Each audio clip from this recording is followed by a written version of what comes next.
Yep, I mean, my fault. I'm the bad guy.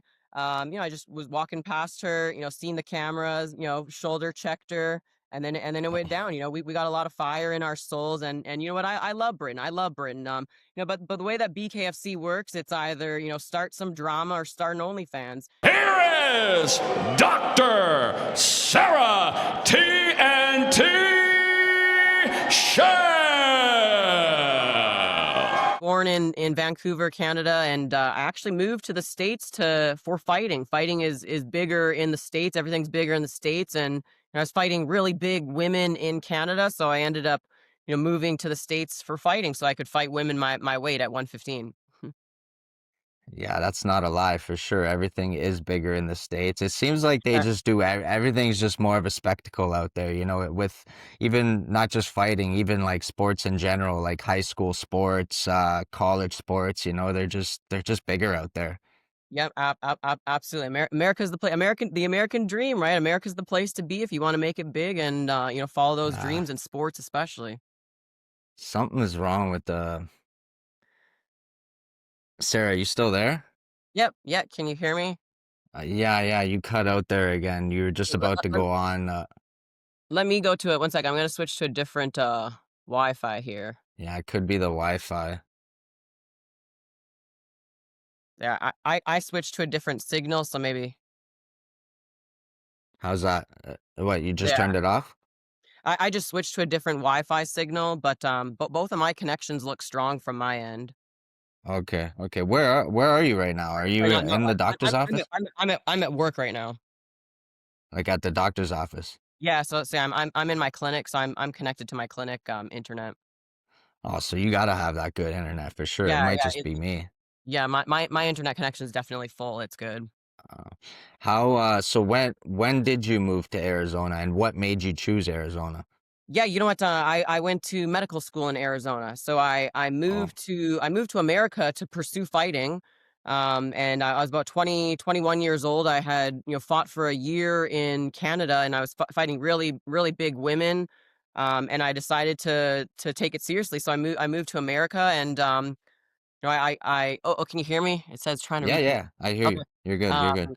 so yeah, I moved to America to pursue fighting and, got my student visa and did my undergrad. And, I actually chose the pre-med program, and I chose to become a doctor because it would allow me to stay in the States the longest. And so Oh, I'm wow. I'm a doctor really just so that I could, do fighting the longest in the States. And of course I married an American, so I never really, needed it, but I just, continued the course that I was doing, the educational kind of courses that I was doing. But ultimately, I moved to the States for fighting, and really everything about my life is just all about chasing, fighting and pursuing fighting. I love that. So you didn't know that you wanted to be a doctor until you actually went out there? Absolutely. No, I went in the pre-med program. I mean, the reason that I chose it is because it would allow me to stay in the States the longest. And I knew that once my student visa was up, I knew I had to go back to Canada. And I really didn't want to do that. I knew from the second that I was moving to the States, I knew that I wanted to be in the States as long as I could. And becoming a doctor is a great way to stay in school for a long time. And and that would allow me to fight as long as I can. And of course, I've always been very into health and fitness, and so being a doctor aligns with all of my interests, and everything that I've ever done. I've always been very much in tune to fitness and health. That's always been a big interest of mine. So how long were you actually in medical school for? So medical school is 4 years, so it's a 4 year. So I did my undergrad in neuroscience. So I have a bachelor's of science in neuroscience, and I did that in Omaha, and then met my husband, got married, and then we moved out to Arizona because I went to medical school in Arizona. And then after medical school, I opened my own practice. I've been a primary care physician for I think going on my 8th year now. So I'm not new to this. I've been I've been a primary care physician for a long time, and lucky enough, I had my kids during medical school. So during my 4 years of medical school, I had two kids back to back, And I always say, like, a lot of my colleagues, they just know me as the pregnant chick. You know, they never knew that I was into fighting or that I had fighting. Um, and so, yeah, I mean, medical school was a challenge in of itself, just, popping out kids back to back. And, I'm nursing them. I'm, in clinic and then, quickly going in the back room to pump so that I can bring milk home for my kids. And so, that was a big, big challenge in medical school. But, I was very excited to get back to fighting, as soon as I could, as soon as I could after kids. I even took my first BKFC fight when I was still nursing, and so that's why my very first BKFC fight was at 125 because I wasn't sure how my weight was going to come off, and I didn't want to lose my milk supply. And so, Wow. yeah, it's just, there's always challenges, but I love the challenge. I'm a fighter at heart, and I love fighting, and I'm really there not because I have to be, but because I want to be. Wow. Wow, that's super inspiring, man. That's a great story. Were you with your husband at the time when you were in medical school? Yep, yep. So he moved out here, and kind of dropped everything. He's from Omaha, Nebraska, so all my in-laws are out there, and yeah, I mean, we knew that was what the goal was. I met him during my undergrad, kind of my last 1 or 2 years in undergrad. And he's a professional fighter as well too, and Mm, so he understands it, he gets it. He's a police officer now, so it's easy to transfer. He's always been in law enforcement, so he was able to transfer to Arizona, but yeah, basically, I'm the reason for the moves, and luckily my family was able to transition with me. that's amazing. I've heard you mention that he's a fighter in a previous interview. I believe it was the Combat Loops interview that I listened to, where you mentioned that he was a fighter and a police officer as well, and that he might have a potential offer on the table for the BKFC as well. So, can you just talk about your husband a little bit and what he means to you and what it would mean to you for him potentially to fight under the same promotion? Absolutely, and because we have 3 kids, it's hard to do 2 fight camps at once. We fought on the same card before, both as professional fighters. Actually, for my pro debut, he fought on the same card as me, but we didn't have kids then, so it was a lot easier when we didn't have kids. We just had all the time in the world. So he's kind of taken a back seat and been living vicariously through me. But he's always been waiting for that opportunity, and bare knuckle has given him a couple fight offers that he's always saying yes to, but they just haven't come through yet. I think they're teasing one right now for January 17, I want to say. Okay. They got a potential opponent, but I think his opponent got in a car accident now, so that one Oh, might be another one on hold. But no, he's ready and waiting to get back in there. And Yeah, I mean, he's I think 8-1 in MMA, and so we both started in MMA. And he's 23-5 as an amateur, right? So he's got a lot of fights. And yeah, really, really experienced in MMA, and same with me. I've got about 17 MMA fights, 17 or 18 MMA fights, and a lot of kickboxing, a lot of Muay Thai. So I'm not new to this, and I think personally, I think I'm highly underestimated. And I think a lot of people just got to do their research on me because I'm not new to this. And I'm a striker. I always joke, I won Muay Thai nationals one year and I didn't throw one kick.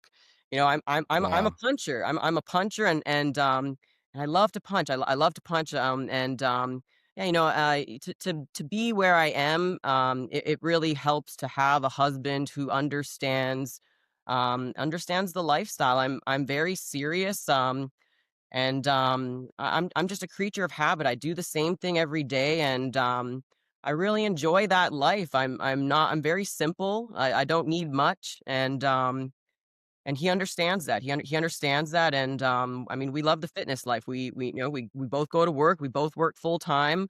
Our kids are very much involved into fitness and into our life. I actually I homeschool my kids, Oh, wow. which is crazy. I work full time. I run a medical clinic where I'm the primary doctor. I'm the doctor running the show here. And my schedule is full. I can't accept new patients. I've been full for a long time, and yeah, I mean, I love adding new things to my plate. I love challenges, and nothing comes overnight. Everything's kind of slowly come, but you only get one life, and so I just I love challenges and fighting keeps me really strong for life challenges. So, fighting to me is more than just fighting, in the cage or in the ring. It really translates into all the strengths that I have in life. You mentioned you have kids, right? How many you have 2 kids? Yeah, no, we have 3 kids. So I have 3 kids. a 9-year-old and, a 7-year-old. She's about to turn 8. She's actually, it's my birthday in, let's see, in 7 days, and we share a birthday. So I had my middle kid on my 30th birthday. So she was my 30th birthday present. So I turned 38 in 7 days, and so she'll be 8. So a 9-year-old and then soon to be 8-year-old, and then I have a 4-year-old boy too. So 2 girls, and a boy. I don't homeschool my boy. He's doesn't really listen too well yet. He's only 4 years old, so I just homeschool my 2 girls, but, yeah, three kids and yeah, they don't really understand the fight life or anything like that. They think it's, they don't understand, how big it is. But, they love it. They're very much immersed into the fitness lifestyle and, yeah, it's a lot of fun. It's a lot of fun. My goal really is to just show my kids that, we can do whatever you wanna do, and, you just gotta take those challenges, and, I hope to be a good influence to everyone around me. I just want everyone to know that, you can do those dreams, you can do those childhood dreams, have the career, and you can still do whatever you want. You can still, pop out kids during med school and, that it's, nothing's impossible until you try, and, I've always lived my life like that. Certainly, I haven't, had the support to go into fighting and, everything that I do. A lot of it, is isolation. When you're Mm. chasing greatness, sometimes people just don't understand it, and it's not their fault. People, just know what they know, right? And sometimes you just got to be your own support system. And I'm really lucky to have my husband to understand, kind of, the craziness that, I'm trying to achieve. For sure, and we're nothing without our support system, like you A said. Absolutely. I always say, a good partner, is very much underrated in this game. When you have a good, partner, or just support system, a good, family behind you as well too, which, my family is, after all these years, they're only starting to kind of be like, "Okay, maybe she's serious about that," she might have a title fight coming up. So my family's only, recently starting to warm up to it, which, I understand, parents want the best for you, and, it's hard for parents to understand why you would wanna get punched to the face, and, only recently, my parents are starting to kinda warm up, like, "Okay, Sarah's a doctor, she's married, she's got 3 kids, like, she's got a very successful business, like, one of the top doctors in Arizona, like, let's kinda get behind this fight dream of hers as well too." So, things are coming together. It wasn't, always easy for me, and it certainly isn't easy now, but, my support system is definitely, improving, as of lately. For sure. I mean, it's a little bit understandable, I'm not gonna lie, like, just being a parent of a daughter that, is pursuing becoming a doctor and all this, and now she wants to go and fight as well, and on top of that, fight bare knuckles, so, I Mhm. mean, I'm sure it's not easy for them to watch, like you said, what the this is have they watched any fights?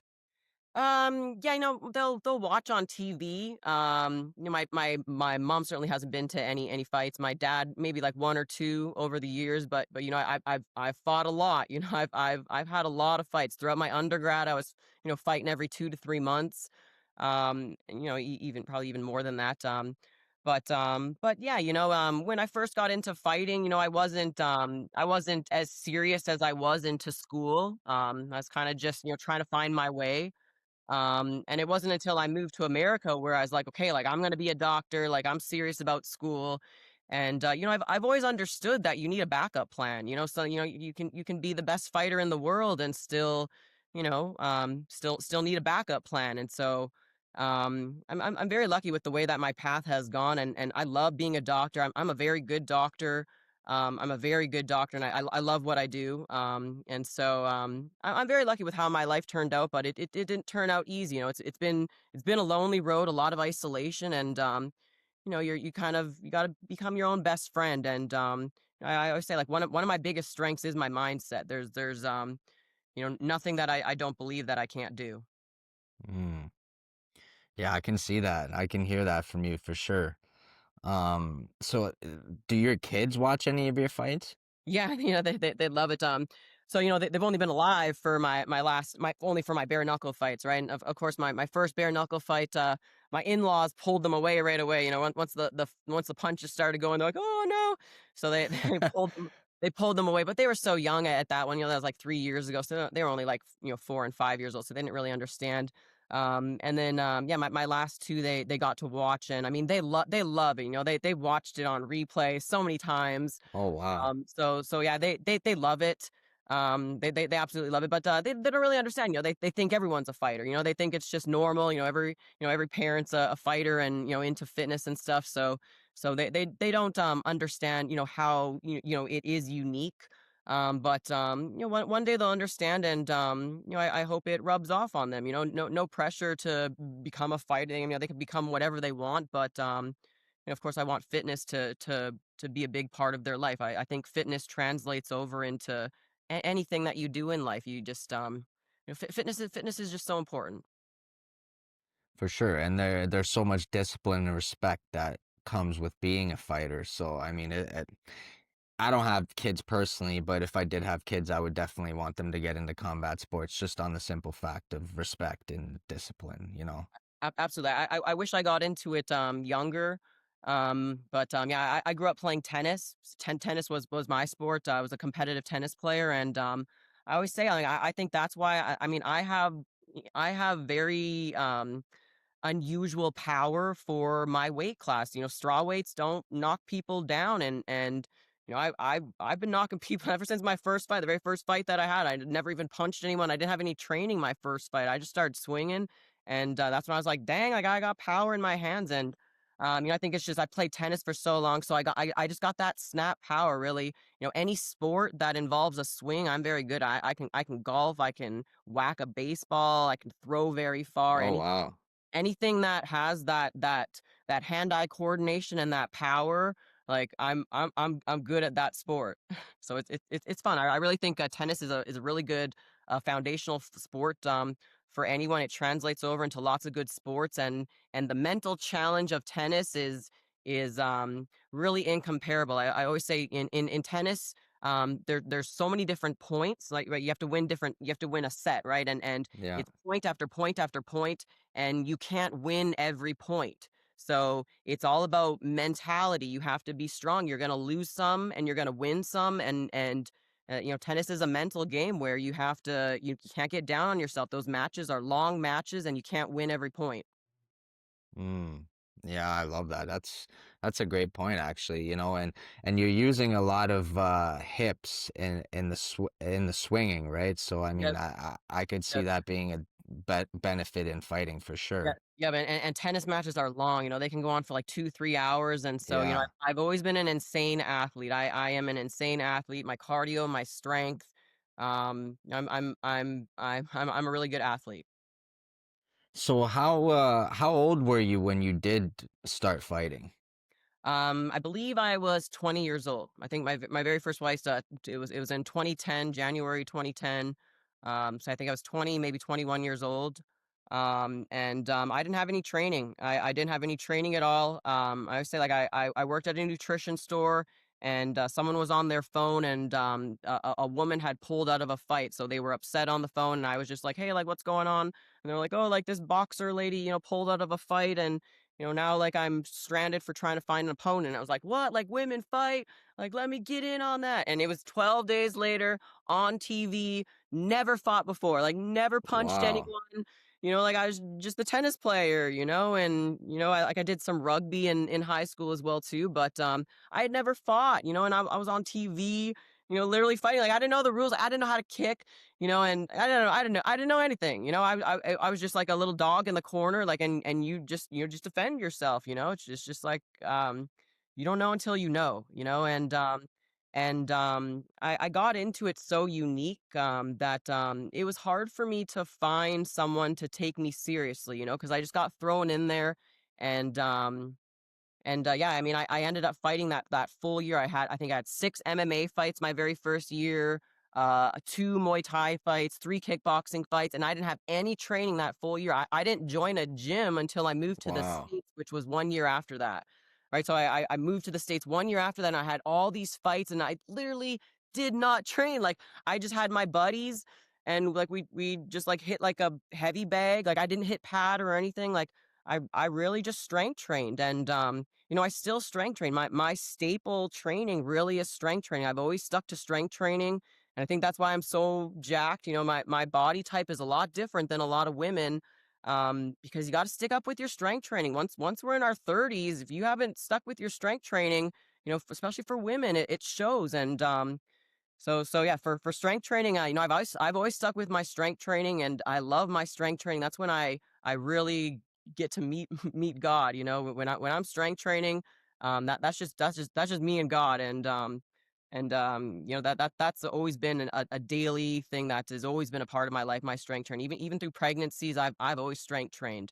And so yeah, so I'm lucky how that worked out. But yeah, my very first year of fighting, I was just strength training and running on a treadmill, and just getting thrown into the ring, and seeing what I could do.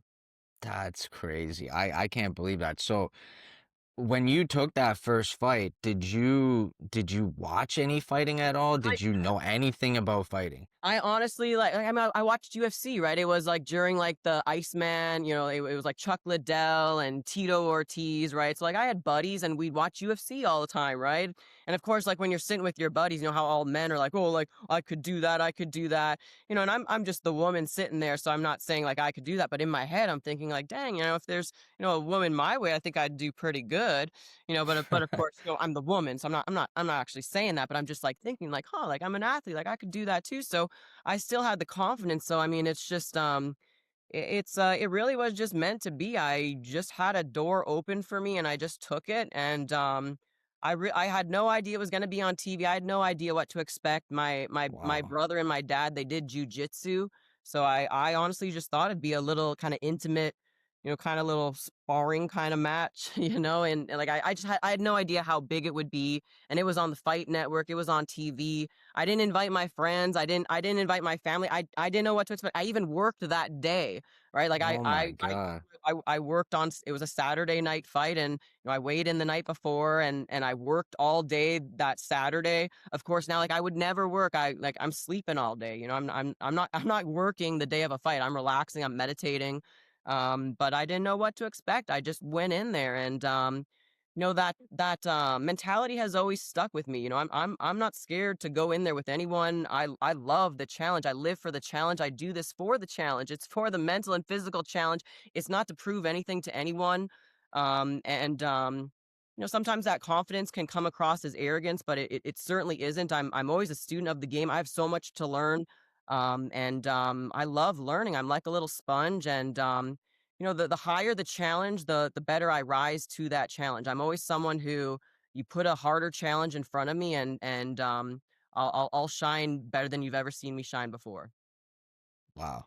That's an incredible story, honestly. I can't believe that you just decided one day somebody pulled out and then you just decided to jump in. No experience whatsoever.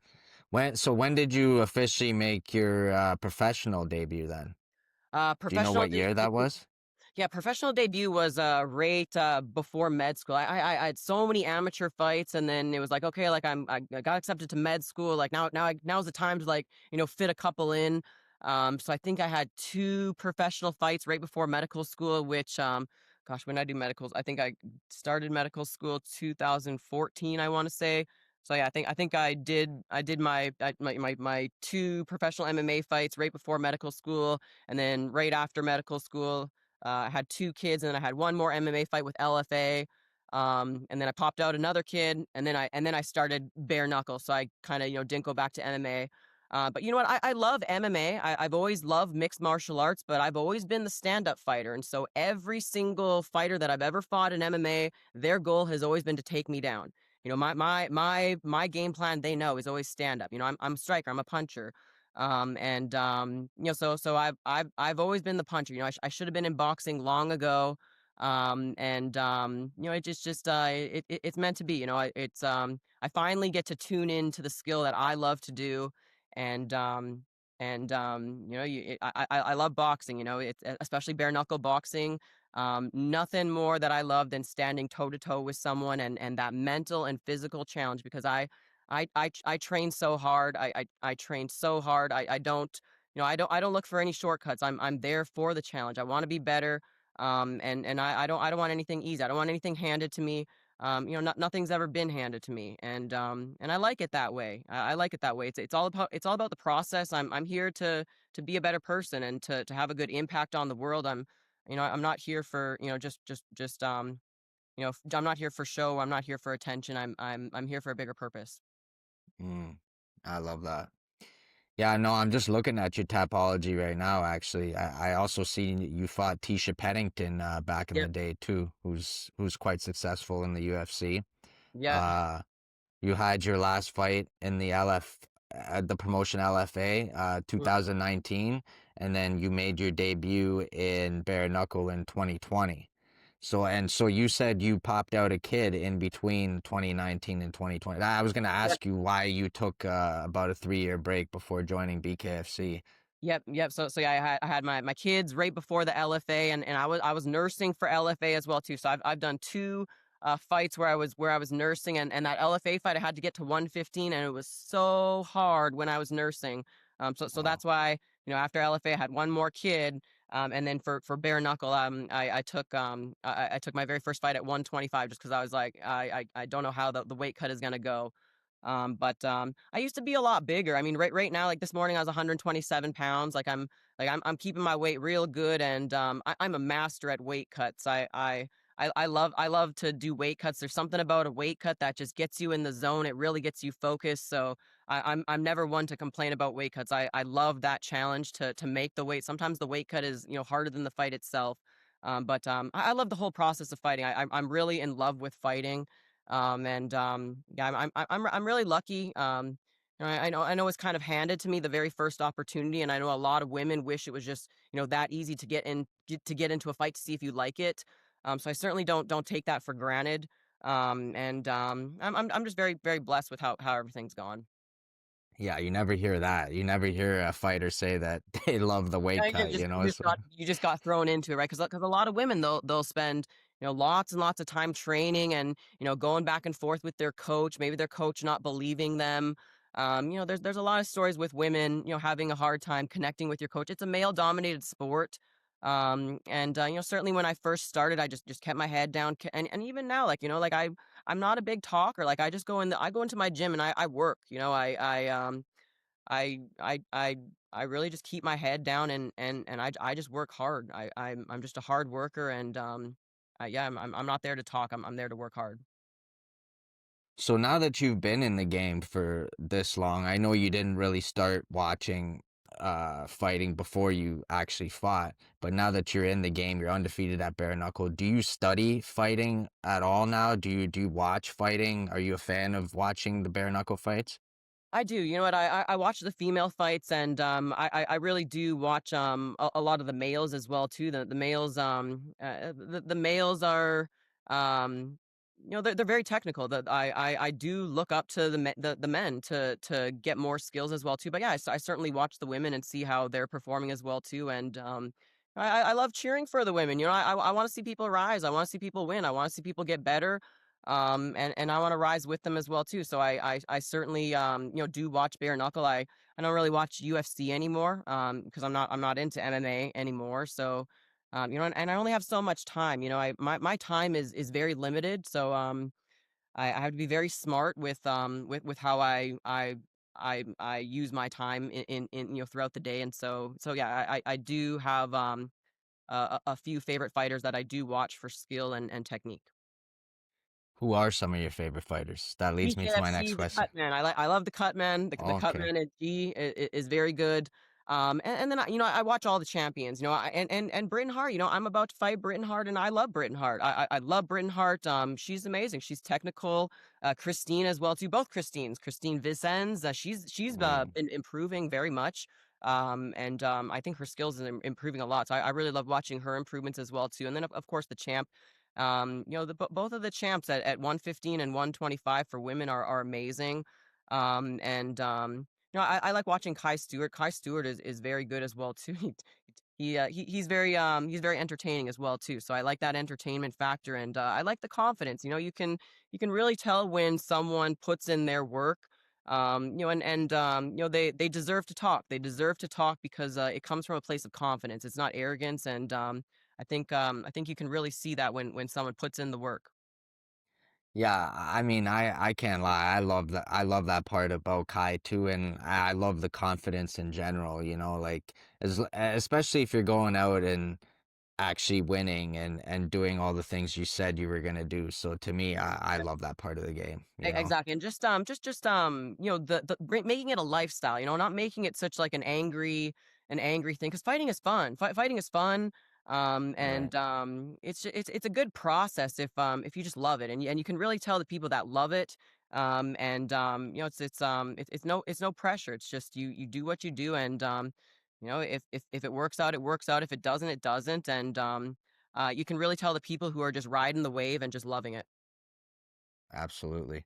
Did you end up, we had BKFC Derby yesterday in the UK. Did you end up watching any of the fights there? Yeah, you know what? I watched a couple of them, and I watched the female fight as well too, because Yes. that was an interesting weigh in.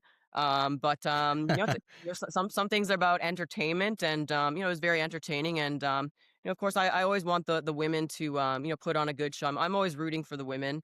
So yeah, I did watch a couple of those fights. Yeah, I mean, there was a lot of hype going into that fight for Megan O'Neill. A lot of people were looking forward to that fight. I don't know if the weigh-in had anything to do with it there or what, but Terry Diamond, man, she put on a show. She I know shut all the haters up, you know? she did good. She did good. It's just the skinny little like long arms just going. So yeah, that was good. It was entertaining for sure. And they both had good attitudes as well too afterwards. And that's always good to see as well too. No matter what, win or loss, it's just like once it's done, it's done. So it's always good to see people with good attitudes. And yeah, that's always good to see. Absolutely. Hey, I gotta ask you about BKFC 85. I was there in attendance doing media work. I did briefly see you there. I seen that you were in attendance with your husband. Which fight did you enjoy most on that card? Um, gosh, probably Trout. I was rooting for Trout, so that was really good to see. I like G too. I like G Perez. So he's always a good fan or a good fighter to watch. And he's so tiny, right? So I kind of envision his skills being like mine, right? So I like watching the men because they're just they're so powerful and springy, and I imagine myself being with those skills one day as well too. There's always room for improvement, and the men are steps ahead of us, right? Like they really are. Like men are very athletic. They have different body types, and there's a lot that we can learn from men. So I really do I really do like watching the men. Yeah, and one thing I think that caught everybody off guard was to see El Zombo go past that first round. That Oh was yes. super surprising, right? Yes, that was good. So yeah, the Corey, what you talking about, Willis? Yes. I started following him on Instagram because I thought that was cool. I was just even till last past one one round, right? Yeah, for Yeah, sure. that was really cool. Yeah, hats off to Corey Willis, man. He put on a show too, and Mm. he proved that Leonardo Perdomo is human, you Yeah, know, yeah, exactly. But I mean, also good for Leonardo, right? Now he's gonna go back to work and improve, right? So he'll be another beast when he comes back. So it's good for everyone. for sure. Let me ask you, before I lead into my next question, I did want to ask you about being undefeated in bare knuckle and how much that zero actually means to you. Because you know, as fighters, they hold on to that undefeated record quite a bit, you know, and then Mm. when they take their first loss, if they take their first loss, it means a lot to them. So Yeah. I just want to know how you feel about that. Yeah, you know what? I just use it because it's a good sales tactic. Like that's who I am. I'm undefeated, and not only am I undefeated, but I've never lost a round. So I've Whoa. never lost a round, and I've knocked down all of my opponents. So for my two decision fights that I did go to, it was 44-50. Like dominant wins. Yeah, I'm there for the challenge. I'm unattached to the result. I'm really just there for the process. So, um, I'm not concerned about losing. I just want to be my best. I really don't think about the results. And that's why I'm dangerous. I don't have any pressure on me. And ever since my very first fight, when I walk out in that ring, like I have no pressure. I mean, people talk about nerves, people talk about, fight anxiety. I can't say that I know what that is. I don't, it doesn't resonate. It doesn't resonate with me. I don't have that. I'm there because I love it. I'm there because I want to be there. And there's just something about, someone coming at you and wanting to kill you, and you have to defend yourself. And I always say too that, life is a lot harder than, getting in that fight. People can, turn their backs on you. People can lie to you and cheat you. You can wake up, today and someone can die. So, you never know what's going to happen in life. But when I sign that contract, I know what's happening. I know the punches are coming. No one's going to cheat me. No one's going to screw me over. And so, that obviously comes from, someone I've had lots of hardships in life, and so fighting prepares me for the next hardships that come. And there's nothing that's going to happen, in that ring that I'm scared of. And life is a lot harder. Hmm. That's a great way to look at it. I don't know if I'd be feeling the same way, but hey, that's It's definitely like an I don't want to get punched. Like I don't like to get punched, but it keeps you on your toes. It makes you think a lot faster. It's not a sport that's for everyone. When it comes with a little bit of punishment, if you don't respond fast enough. But I like that. I like that, and yeah, I'm not afraid to get punched. I'm not afraid of a little punishment, and I just come back harder, and I love that about me. I've got a fire in my soul, and fighting feeds that fire. mm, I love that. Okay, well, let's go back to BKFC 85 for a second because there was a couple interesting scuffles in the crowd as well.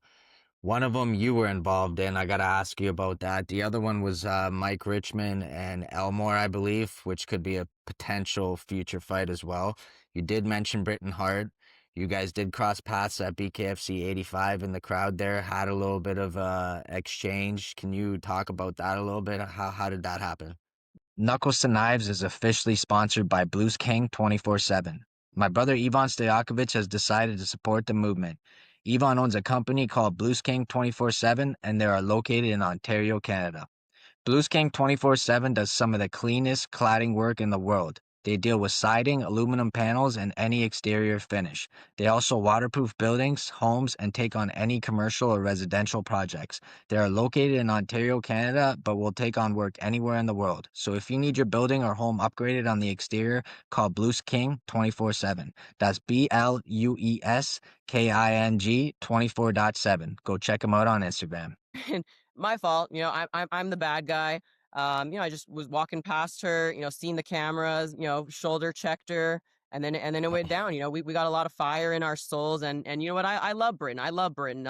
But the way that BKFC works, it's either start some drama or start an OnlyFans, and I'm not going to start an OnlyFans, and I don't mind a little bit of drama when I'm ready. I'm not starting drama with the champ without without deserving that title shot. I believe I deserve that title shot.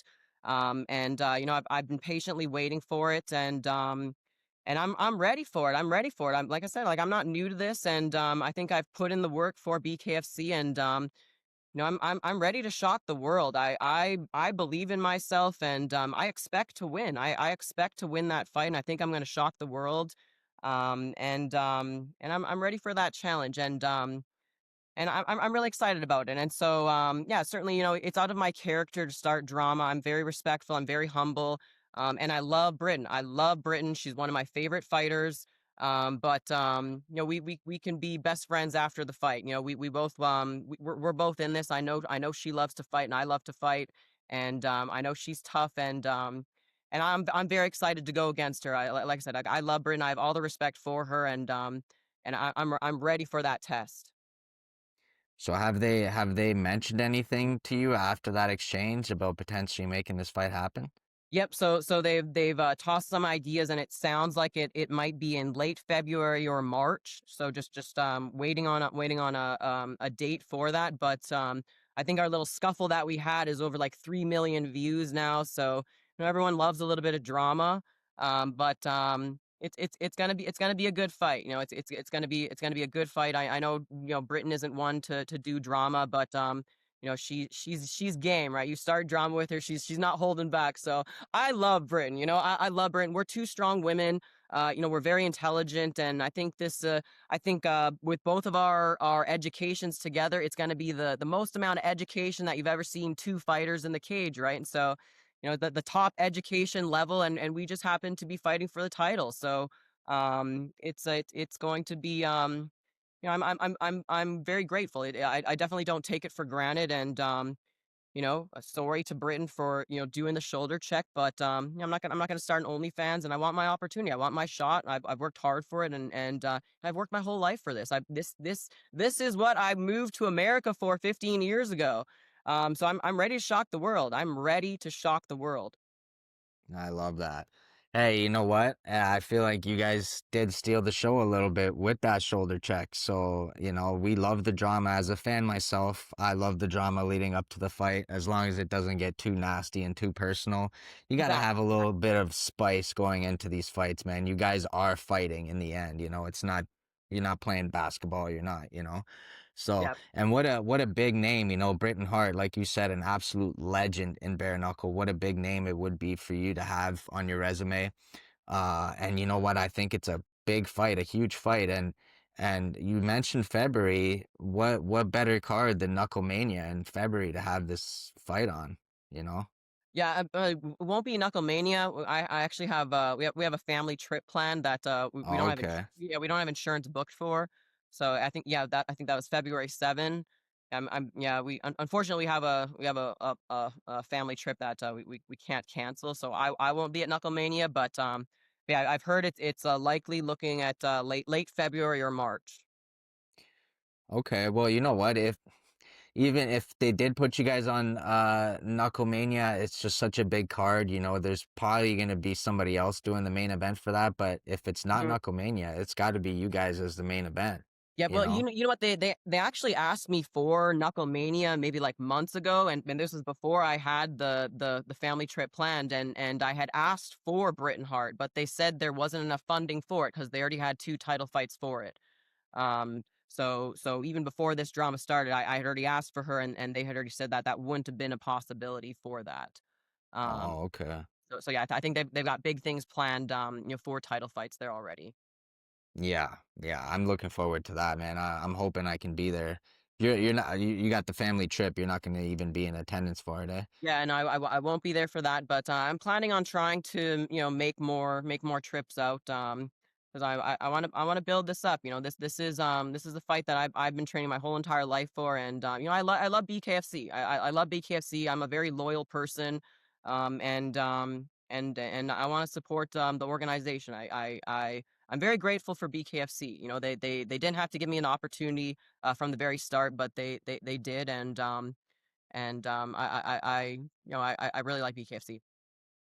For sure. I love it too, man. It's like a big family over there. They just even just coming from Canada, making these trips as media, they just truly just treat me like family every time I'm there. So I'm super grateful for it. Yeah, yeah, it's a great organization. One of the best Right. organizations, and it's growing so fast. You know they're just gonna be you know they're gonna be so much bigger in the next couple of years. They're just growing insanely fast. For sure. For sure. So you got quite the target on your back sitting at that number one spot, right? In your division. You seem to be catching the attention of all the big names, even Taylor Starling there. Is that another fight that would interest you in the future? Yeah, you know what? Since I've been, you know, the number two or number one, you know, I get confused at what number I am, but I'm right under Britain Hart, you know, and so, you know, Starling's right below me, and so, yeah, you know, I've always said that I only ever want, you know, Britain or Starling. You know, I don't want to backtrack. I want a big name. And yeah, I mean, who doesn't want to punch a doctor in the face, you know? And it's like I think I get under some people's skin, you know, because I make it look so effortless. You know, I'm a doctor, I'm a mom, you know, I'm moving up the ranks real quick. And you know, I make it look effortless, and so I'm sure I get under people's skin, you know, and I'm beautiful, you know, you know, but It's it is what it is, you know. So everyone can get their chance, but you know, no, I love all the women. You know, yeah, there's been some drama, but you know, all these women are strong. They're like my sisters. So whether they like me or not, you know, I'm rooting for all of them. And I love this. I love this, and I think we're all having a positive impact on the world in one way or another. And you know, that's what I'm here for. I want to change the world. I want to show my kids that you know, you don't have to give in to societal pressures and you can do whatever you want. And the only way that I can show my kids to do that is to put myself in these positions.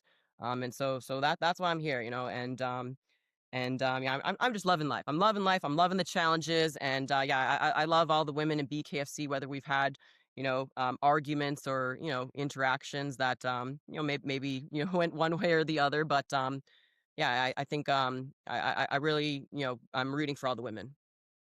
Amazing. I love to hear that. And no, I feel the positive energy off you. You're just making me smile the whole time while I'm talking to you. So I really appreciate it. Let me ask you, I just got a couple more for you. I don't want to hold you for Yep. much longer. I really appreciate your time. Of course. No. Yeah. Um, how do you feel about McGregor being the co-owner of the promotion now? Did you ever follow his career at all? I mean, of course, you know, like I love McGregor, you know, so yeah, I mean, it's super cool. You know, one day I'll get my picture, but you know, yeah, I mean, of course, like he's a legend, you know, so absolutely. Like I've been a fan of his, you know, for the longest time. I love the entertainment, you know, and he's that person who has that confidence. I love that confidence and just self belief. You know, I have that I have that myself. You know, I have an unbreakable confidence. And you have to, and I hope to have that kind of confidence rub off on other women and men as well too. You got to believe in yourself, and it's all about mindset. You just flick a switch in your mind and just love yourself and believe in yourself and you can do anything. And I I I love following people who give that energy. When you love yourself, I want to follow you. You know, I want to learn about you and I want to follow you. And you can't fake loving yourself. Yeah, for sure. Absolute legend. I'm a big fan of McGregor. I'm still waiting for my picture too. So it's One the day I'm line. gonna get my picture. Yeah, the lineup's huge there for sure. Yeah, but also too, like Um, I'm not I'm not someone who's like fan struck or what do you call that? You know, I don't really put people on a pedestal. I have everyone yeah, at the same level. So you know, I'm not gonna chase him down or anything. But yeah, I mean, he's a legend. He's a legend, and yeah, it's cool having him as my boss. for sure, for sure. So, okay, so are you at the clinic 5 days a week, like Monday to Friday? No, so I see patients 3 days a week, but work never stops, you know, even today, like I called in scripts for patients. So, yeah, my schedule is totally full. So yeah, I see patients Monday, Wednesday, Friday, and then, you know, I have office staff in here Tuesday, Thursday, and Saturday. And they're all tending to my patients. I'm the main doctor in the clinic here. I have other doctors who do my blood draws and IVs, but, I'm the primary doctor here, and, I take really good care of my patients. I treat my patients like family. Um, you know, I fight for my patients. You know, I'm a fighter. If you come in with some condition, like I'm gonna fight for you. And you know, I'm very humble. I don't know everything, but I have the resources to reach out for anything. And I get to the answers. I get to the bottom for my patients, and I certainly don't do it for the money. I very much undercharge. But I make enough. I'm happy, and I'm really lucky. I have very supportive patients. You know, I think you know, when I first you know, started as a doctor, my patients were some of my biggest support system. You know, like I didn't really have support you know, from family or anything like that when it came to fighting. But of course, when you tell patients that you fight, they're like, "What?" So, you know, it's kind of my first experience having a big family behind me, and my patients are some of the most supportive people, and it really rubs off on them. They're like, "Dang, like, you know, Dr. Shell is doing this," you know, so it gets them on their own track as well too. You know, when a physician's going through their own fitness goals and challenges, you know, it gets that light bulb in people's heads like, "Dang, like, you know, I could do that too." And I'm certainly not someone who, you know, I'm very blunt with my patients. I'm very straightforward. you're not gonna, say an excuse to me and have me. You're not gonna fake excuses to me. They're very straightforward with me. If you didn't do the work, they're gonna tell me. We're honest to each other, and that's just how life is. Sometimes we're on, sometimes we're off. You can't be perfect all the time. I'm not perfect all the time, and that's just part of life. We just got to be honest with ourselves, take accountability, and just be better the next day. For sure. Yeah, you know what? We need more doctors like you for sure. I mean, I don't know how it is out there, but Canada right now is it's a little bit crazy with the system. That's a whole nother story. Yep, yep. But um, so you're a family doctor? Yep. So primary care physician. So I manage, treat, diagnose any conditions. I'm the first line provider for anything. And then of course, if there's something that I can't do, I refer out. But I'm a one stop shop. I really do everything. Of course, if you need a colonoscopy, mammogram, or whatever, or pap exam or whatever, like female exam, like you're going to a specialist, and Specialist. I direct my patients to that. But no, I'm managing everything, diabetes, high cholesterol. I specialize in hormone care. So, anyone 40 years old and over, most often there's hormone problems. And that doesn't mean they need hormone replacement, but they need vitamins and support and dietary advice. There's a huge problem with chronic disease in America. And that's what I'm fighting for. That's what I am the expert in. I am the expert in chronic disease because I am the frontline provider. I'm the person that people see to manage their diabetes, their high cholesterol, or if you're waiting in limbo and there's not a doctor to help, because most doctors, they don't help you until you need a medication, right? And so I'm the doctor that's like, dang, like let's get on this right now. And that's my expertise. And so that's what I also say too. When I build myself up in fighting, people are going to listen to me. And I know how we can really minimize this chronic disease epidemic. And nobody's talking about it. And I'm the doctor who prevents that. And it's very easy for me. I've been doing it for 7+ years, and I'm the expert in it. So I'm just waiting for the right time to say what I need to say, and so that I can help people. I just want to help people. I honestly, like, I often say, like, it's a blessing and a curse, but I wake up in the morning and I think, how can I help people? It's just rooted in who I am. I just want to help people. I've dealt with my own demons, and I can take care of myself, and so now I'm ready to help people. And that's really where I'm at in life. And that's amazing. I was gonna say we need to have a an interview with just where we just talk about medical stuff with you because I'm super fascinated by all that too. I love to learn new things about how to be healthier. And are you a naturopath as well? Yeah, so I'm a naturopathic medical doctor. So I'm Okay. the best of both worlds. I can do anything and everything. And I didn't go to a lot of medical doctors. They'll just do a weekend course and learn about vitamins. Whereas I'm a naturopathic medical doctor, and it's only a small subset of doctors that are in Arizona. We're only in Arizona, um, Oh wow. and um, and we're the best. If you want good health, you better be seeing a naturopathic medical doctor. A medical doctor has very much limitations. It's only prescriptions. Whereas I'm everything. If you need a prescription, you got a prescription, but you're also getting all nutritional, dietary, everything. Like, there is nothing that isn't in my toolbox. And that's the beauty of it. And I'm going to be the doctor who changes American healthcare. The naturopathic medical doctor is the doctor that's going to change American healthcare, because we can do everything and we know everything. We know how to incorporate everything. So I'm just waiting for the right time, the right person to talk to. Get me on Joe Rogan.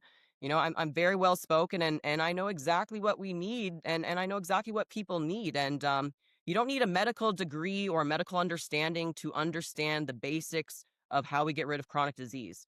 And so I'm ready to have that conversation, when the time is right. We need that. We need a Dr. Shell episode with Joe Rogan. That would be absolutely amazing and Absolutely. And you know what? educational for everybody.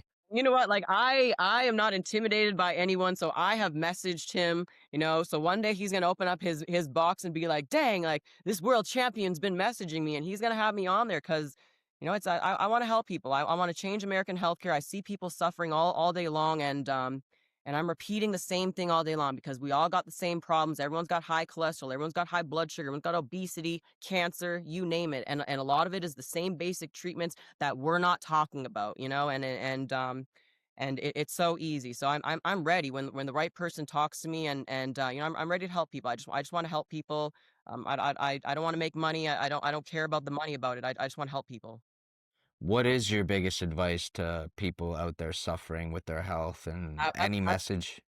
Absolutely. You know what? One of the main driver of chronic disease is insulin. Our insulin. Our insulin is spiking, and you know, from a conventional perspective, we look at high blood sugar, high cholesterol, and there's a medication for that. So we give the medication for that when you see that on the labs.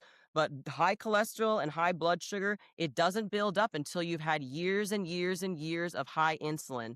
And everything that you eat, anything that you eat, not just carb, but carb, fat, or protein, it'll spike your insulin. And the trick is fiber, right? So anything that you eat, it has to have fiber in it.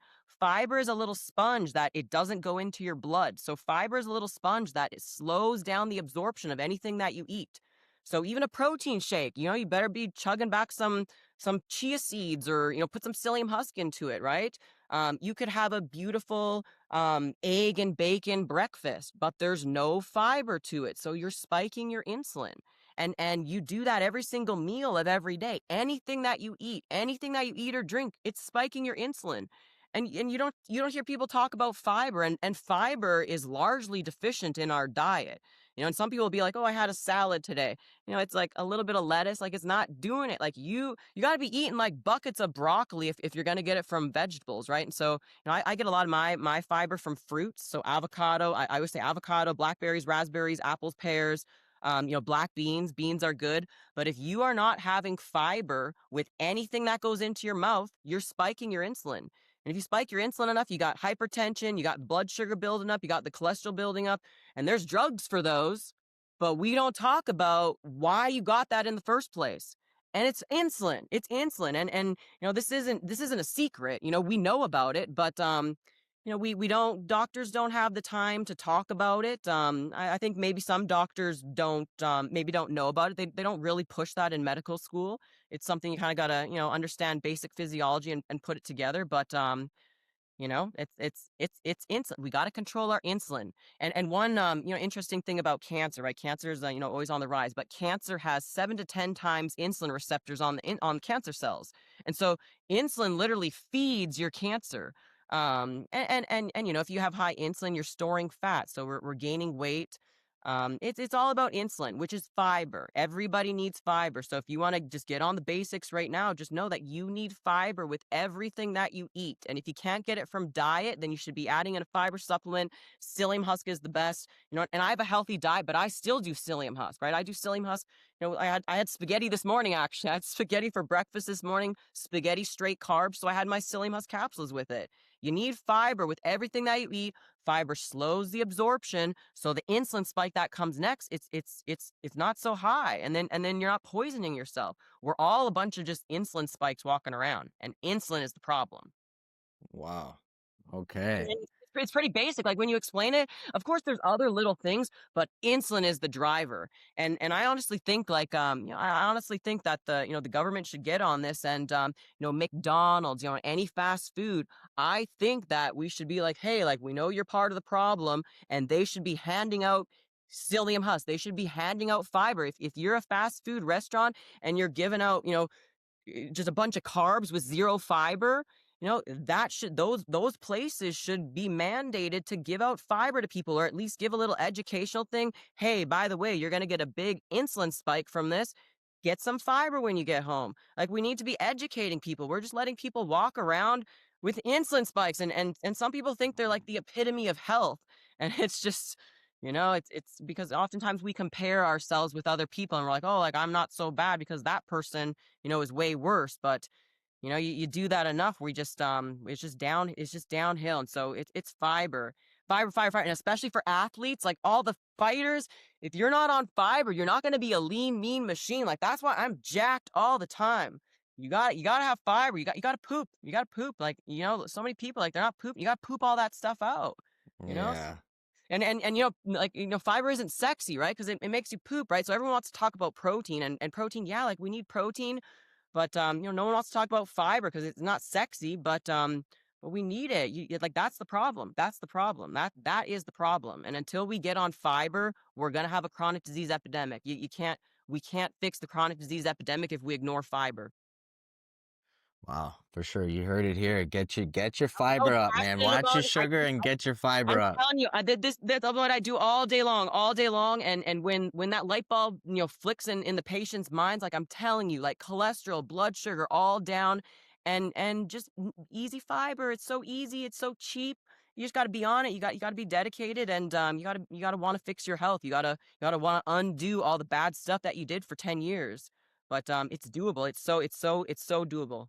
So fruits, avocado, chia seeds, Yeah, yeah. psyllium husk, those are what, like just capsules you get? Yeah, I mean, I do psyllium husk, I do powder and capsules, but fruit is often, said to be the bad guy, and it's yes, some fruit, but you got to know the fruit that has the best fiber, right? So you can't be eating peaches, even blueberries are higher sugar as well too. It's and oranges and bananas and things like that. It really is the blackberries and raspberries. You can eat those all day long. Eat them all day long, and you're just gonna be pooping and pulling out your cholesterol, your blood sugar, your extra estrogen, your toxins, right? Like we live in an environment where we're holding all these toxins. And so now more than ever, we need to sweat, pee, and poop. And I can't tell you how many people aren't pooping. And, most of the people who aren't pooping, they're also not sweating. And so, another thing for sweating, I always say the sauna. I always say like you can have the hardest workout of your life and still not sweat as much as the sauna. And people with chronic disease, they're not gonna sweat as much as me during a workout, right? So it's just go sit in the sauna. Just go sit in the sauna until you're ready to be at that fitness level where you're just grinding. But we got to sweat, pee, and poop. If you don't sweat, pee, and poop, you're holding all that stuff. And, it's fiber that pulls everything into the poop, right? Like you could have regular bowel movements, but not be pulling everything into it. And fiber is what does that. And and lastly as well too, fiber, you don't actually absorb into your blood, right? Like fiber, it just goes in and out. So that's the beauty of fiber. It literally just goes in, Oh, pulls wow. out all, the crap, literally feeds your gut microbiome, makes feel good, and just pulls it out, and it makes it so you're not so hungry. It's like fiber. You need fiber. And so, yeah, it's choosing the right fruits. So the top fruits is avocado. Avocado, it's a superfood because it's so high in fiber. So avocado, black beans, blackberries, raspberries, apples, and pears. Those are the ones that I do. And lastly, as well, too, like for women, I need 30 grams of fiber. So a lot of people will think it's one apple a day. One apple a day is 5 grams. For me, for my 30 grams, I do an apple, a pear, an avocado, 20 blackberries, 20 raspberries. That's 30 grams. And then on top of that, I do my psyllium husk. But you would never guess that it's an apple and a pear and 20 blackberries, 20 raspberries, and an avocado that you need, right? Nobody's Yeah. talking about that. Nobody's talking about that. But that's why we have chronic disease. So it's an unspoken, secret that is not so secret. If you Google it, it's basic science. We know it. It's just for some reason it's silenced. I don't know. For some reason it's silenced.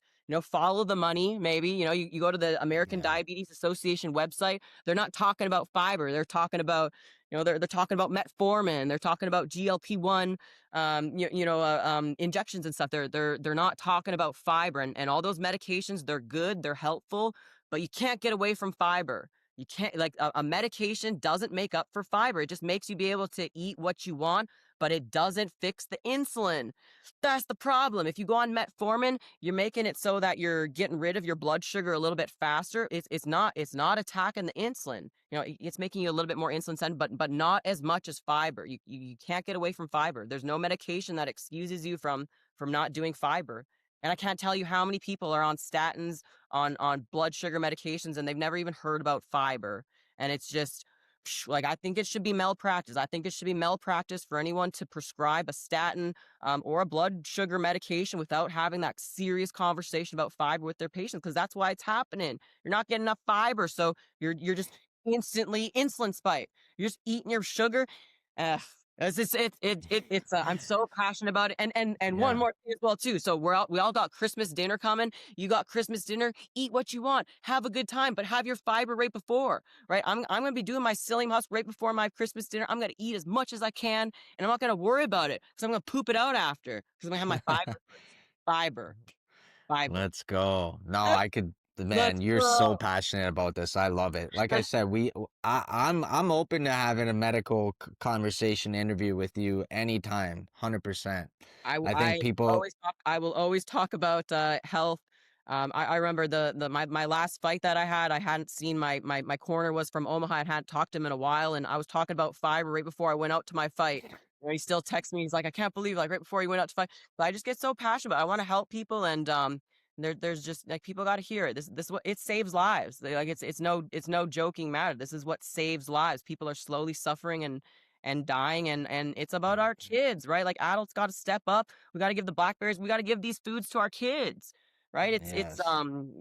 It's a ripple effect, and so like as adults, we got to take responsibility, and this is for the kids. For sure. For sure. And I feel like a lot of people would benefit from hearing this conversation, and it's good to have a passionate doctor like you, man, that cares so much about the people, their clients, and yeah, like I said, it's amazing. So get your fiber up. Word of the day, fiber. Yes, fiber, We need fiber. you to sweat, pee, and poop, right? Sweat, Yes, pee, and poop. Let's go. yes. Amazing. What a great conversation, Dr. Sarah Shell. Thank you for taking the time. Do you want to leave us with one last message for the fans or shout out any sponsors? um. Yeah, no, you know what? I don't have any sponsors, so I just want to say, just believe in yourself. I just want to be a positive impact to people. And yeah, I just want people to see me and hopefully light a fire in themselves. I just want to be a good influence, and I want to help the world. I want to help people, and the only way I know how to do that is to just be the best that I can be. Amazing. Amazing. Thank you so much, Sarah, for taking the time. Look forward to seeing you in person, and I look forward for that announcement against Britain Hart. I would love to see that fight. I'm sure the fans would too. And thank you for taking the time. Awesome. Thank you so much. I really appreciate it. I got you. Get your fiber up. Let's go.